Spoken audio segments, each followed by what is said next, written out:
abang diisukan juga nih mengenai ada pihak yang merasa dirugikan Ya. dengan nominal ya lumayan lah, Oke. 250 juta. Menanggapinya gimana bang sebagai orang yang sedang menangani klien abang, terus tiba-tiba abang juga mendapatkan isu ini? Ya, jadi begini, pertama kali saya menangani kasus ini, para senior saya ini sudah ingatkan saya ya, ini pertama kali. Hati-hati Adinda, kalau menangani perkara yang besar, kamu akan nanti akan dicari-cari, ya. Bukan artinya bukan dicari kesalahan yang benar, tapi dicari-cari kesalahan, ya.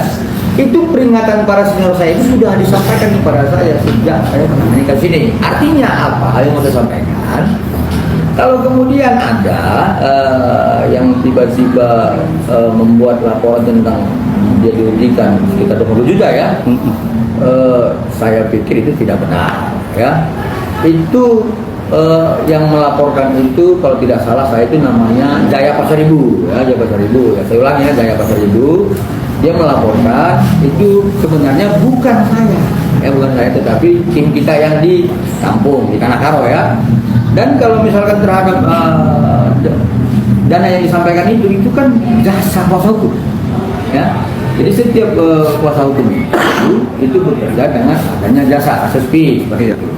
Dan kemudian kalau dikatakan kami itu tidak bekerja, itu salah. Dan beliau sudah melaporkan kami ya, dan tim kami di Polres Tanah. Nah, nanti kita akan buktikan. Tetapi pada prinsipnya adalah pertama di dalam surat kuasa itu namanya tidak ada.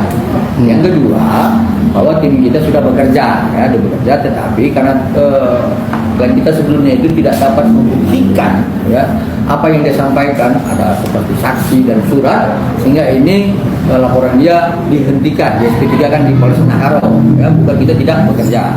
Dan kemudian kembali kepada apa yang disampaikan oleh senior kami sebelumnya kepada kami, ingat ya, nanti kamu akan dicari-cari kesalahan, kan begitu kan?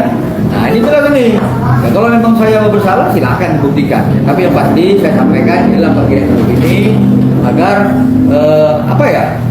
supaya ini terkesan bahwa saya ini pengacara kurang komit, kurang apa dan sebagainya. Seperti itu. Tapi ini kan ya boleh dikatakan bisa merugikan abang juga dan berdampak ke abang ketika yang bersangkutan membuat sebuah cuitan Ya. untuk tidak memakai kembali jasa abang bagi orang-orang di sana. Ya. Gimana?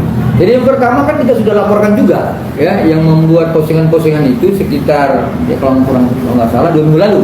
Ya. Jadi sudah laporkan orang yang menuduhkan sesuatu kepada kami ya, tim saya Putra Kabar sudah melaporkan itu karena dia yang dituduhkan melakukan hal seperti itu.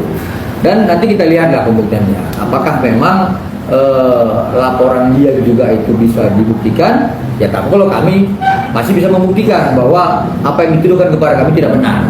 Tapi kami ingatkan juga ya kepada semua para influencer ya, netizen kalau juga mau meripos ya namanya istilahnya. Ya, hati-hati juga. Kami akan keberatan terhadap itu. Karena yang pasti terhadap yang dituduhkan kepada kami, khususnya saya itu tidak benar ya. Yang dilaporkan itu bukan saya, dan yang jelas dalam kuasa yang disampaikan dalam postingan itu saya tidak terima.